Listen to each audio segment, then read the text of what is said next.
Бәріңізге сәлем достар, сіздермен бірге Айерке. Бүгінгі видео сабақта мен сіздерді жалпы смарт мани стратегиясы менен оның қандай инструменттері бар, соларменен таныстырып кететін боламын.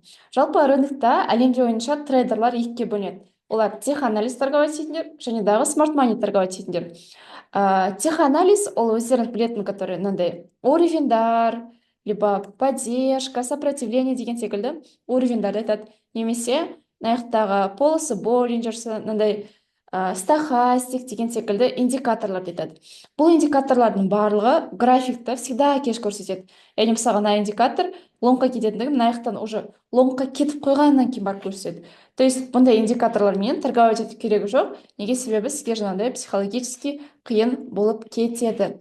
Жалпы ал смарт мани деген болатын болса, ол бізде полностью логика движений. Мына тех анализда ешқандай да логика жоқ. Ол тупо поддержка мен сопротивление какой-то уровеньді белгілеп алады. Осы екі уровеньді, мысалға мынаны поддержка дейді дағы, мына жерде сопротивление деп осылайынан уровень қылып белгілеп алады. Яғни сөйтіп осы уровеньдардың арасында осылайынан отырады. Осы уровеньді екеуін алып алады дағы, өстіп отырады. Осының арасында торговать етеді.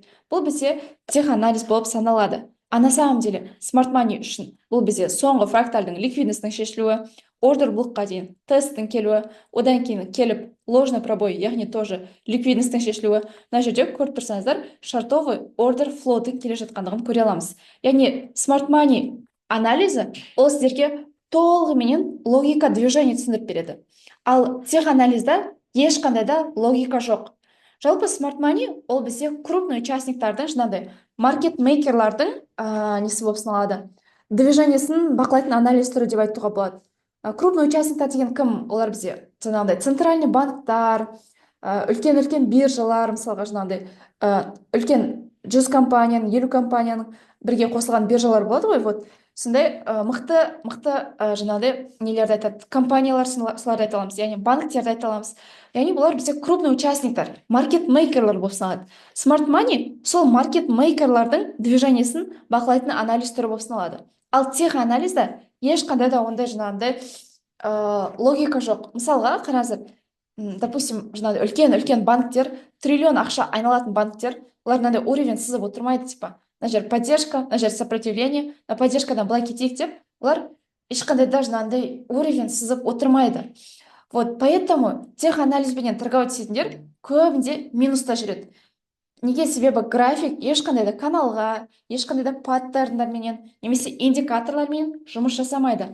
Ол толығыменен сессияның алгоритмдері, одан кейін имбаланс, ордер блок, ликвидность структурадан тұрады. Жалпы смарт мани дегеніміз осындай. Жалпы смарт манидің алгоритмі еще ликвидностьтан ликвидностьқа және дағы имбаланстан имбалансқа жүріп отырады. Смарт мани бойынша анализдің толығыменен логика движения түсіндіруге болады. Ал тех анализдің ешқандай да логика түсіндіре алмайсың. Видео сіздерге пайдалы болды деген ойдамын.